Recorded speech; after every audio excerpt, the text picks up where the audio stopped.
know that there's been lots of conversation, lots of angst, wonderings, concerns, all of that with regard to how schools are functioning this year in general, and certainly as we're coming back from the holidays. I know in the past we've taken a particular approach around, something special and different just following the holidays. We have certainly continued to monitor the data and of COVID cases, pediatric cases in this area across the country. Certainly continue to take all of that very seriously and have our own concerns and just want desperately to do right by our children and families. As we've articulated previously, these decisions around exactly how to educate our scholars in the midst of the pandemic continue to be complex decisions, complex issues. We've tried to articulate previously just all of the social issues on top of the academic issues and concerns that play into this. And all of that, obviously in the face of any health concerns and safety concerns. And that's for the scholars, for our team members, and for the families and community members that surround our schools. And so just reiterating just how complex these issues are for us and our desire to try to strike a balance of all the differing messages and needs of various stakeholders and the voices that we're hearing as to what should or shouldn't happen going forward. At this point, we have determined, as Mr.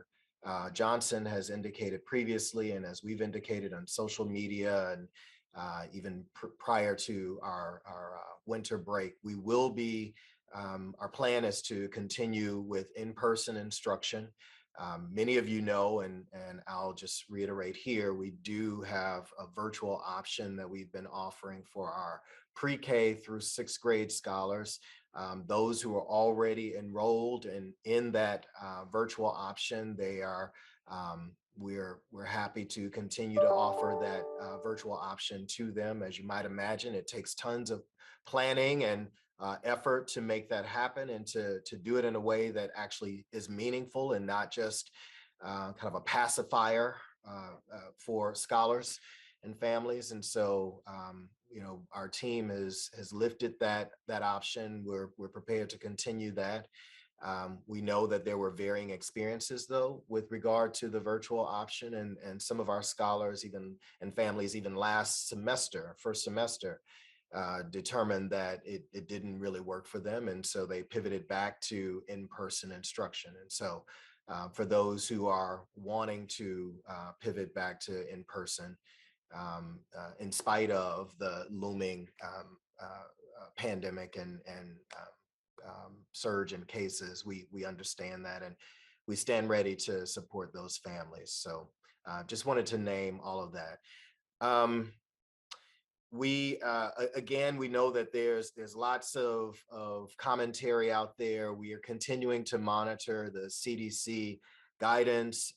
There's lots of folks nationally, perhaps even around the world, and certainly locally, who have opinions about what schools should or shouldn't do. We're seeing a difference from state to state and district to district as to how they're addressing the pandemic in general and the most recent surge in cases. As I've been in contact with other superintendents from the general area around the state there and in the Metro Jackson area, I'm aware that our colleagues and peers are intending to continue with in-person instruction, as are we. But we've been talking and working over the last few days and even before the break with our internal team to determine exactly what might be different. What can we do to further ensure our work in keeping our scholars and team members safe? And so I want to talk a little bit about that now. We are, again, constantly monitoring our data, monitoring the data in general across in the area, in the county, but also data from that's being reported by our team members and our families to us. And so we do have a number of positive cases that we've seen across the district.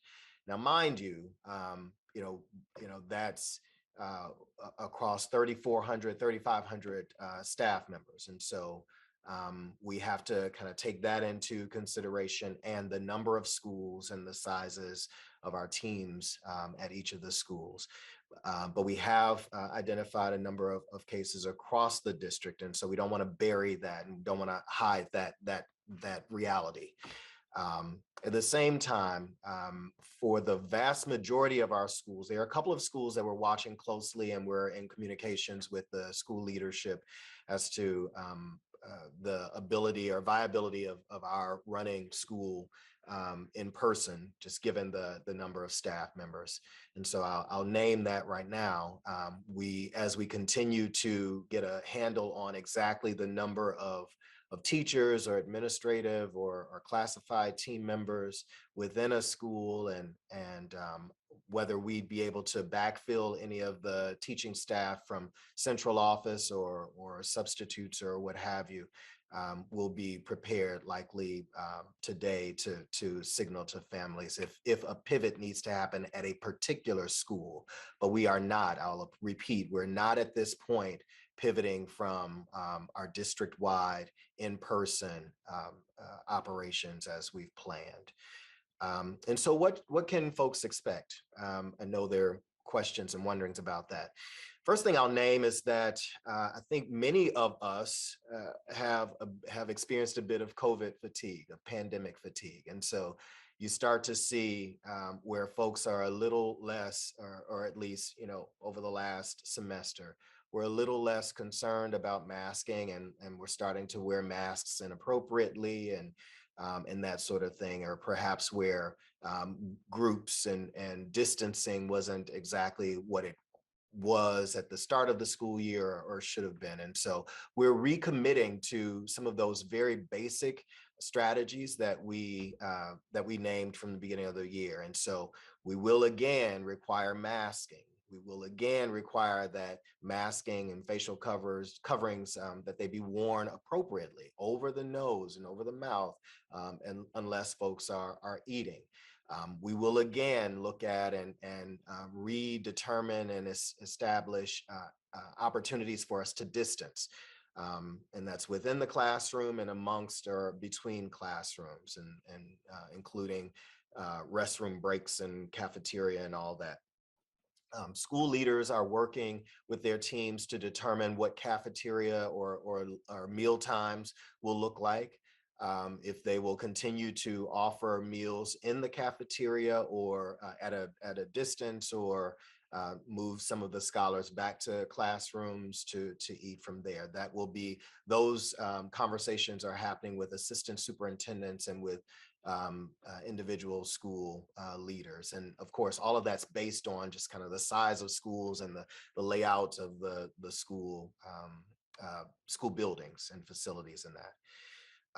And so masking, distancing, we had been using the disinfecting procedures at the end of the day. We're going back to end of the day plus midday disinfecting protocol. And so the custodial teams are working with school leaders to determine exactly the best times likely following meal times and between restroom breaks and all of that, to go in and use the foggers, the disinfecting strategies in various rooms, and especially in the high touch areas and hallways and restrooms and cafeterias and that sort of thing. We have, as I believe many of you know, we've been utilizing, well, let me speak about our team members. Hopefully most of you know, and we're very excited to that we've got 83%, actually north of 83% of our team members across the entire district who are vaccinated, and working on boosters and all of that, but at least vaccinated.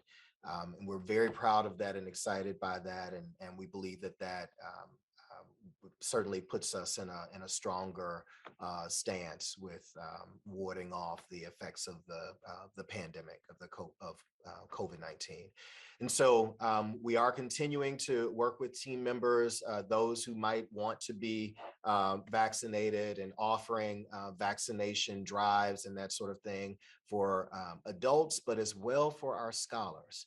And so we'll continue with the protocol with the testing for weekly testing for all of our staff members who are not vaccinated for whatever reason.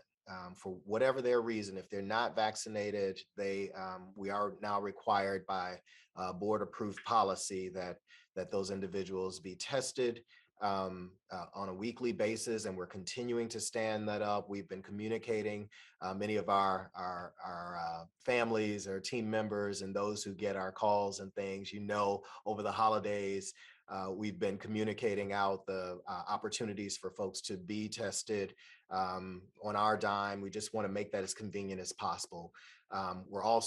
We've done some, as I mentioned, vaccination drives in the past for our scholars. We're working with, we already have, I believe we've got a vaccination drive scheduled for the 11th. We're looking at doing more of those across the district at various schools.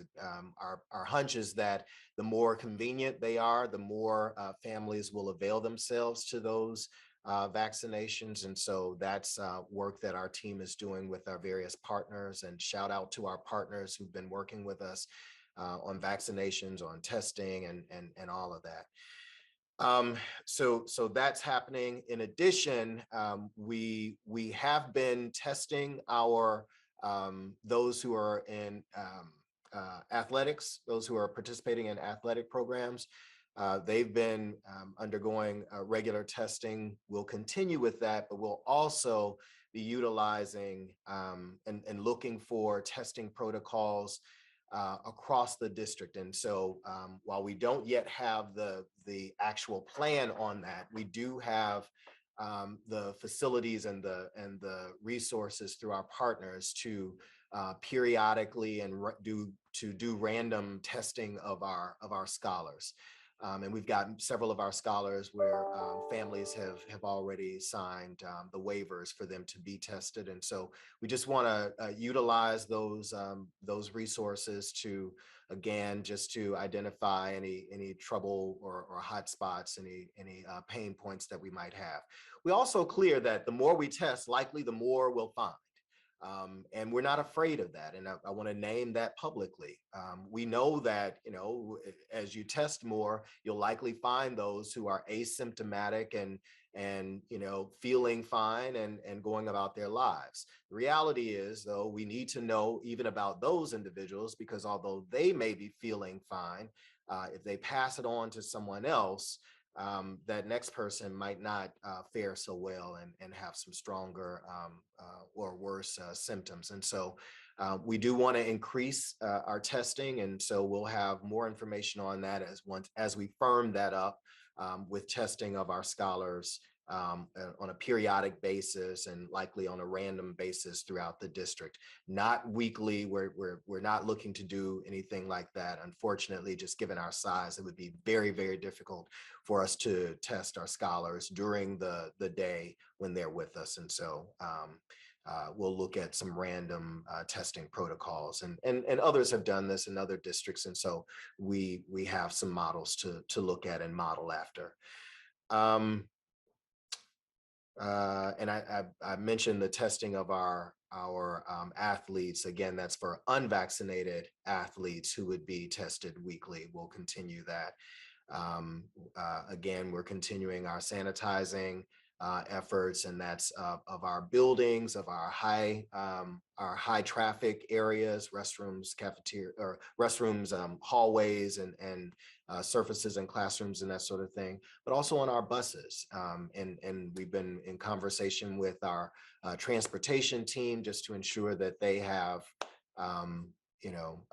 the resources that they need, be they masks or the foggers that we use to sanitize on the buses. Looking again at protocols there, sanitizing between routes, just to ensure that we've got the greatest amount of protection there. Oh, actually, I think I gave the wrong date. We have a scheduled free vaccination drive for the Jackson community on January 10th at Chastain Middle and McLeod. And it'll be for the second dose of the Pfizer vaccine for those who have taken it. But we're also looking at scheduling additional vaccination events for those who've not been vaccinated at all, who have not had even one shot. Let me see. We're also working with, we've built into our ESSER funding application to the Mississippi Department of Education. We built into that incentives for vaccination and testing or what have you. And so looking at ways to incentivize our scholars for those who may want to, and parents may want to have them vaccinated. We know that there's lots of feelings about incentives, and thankfully we have an 83% vaccination rate. And so incentivizing, for the adults, is just not the route that we've taken, but we are looking at ways to incentivize and increase the numbers of our scholars to be vaccinated. We'll just continue to promote the good hygiene and healthy practices that we've been utilizing previously. We will continue to work with our school leaders and their teams just to think through any trouble spots or pain points with regard to distancing and just the kinds of things that practically on a daily basis make it difficult for them to run their educational programs and to ensure the highest safety. We are following the CDC with regard to the quarantining protocols.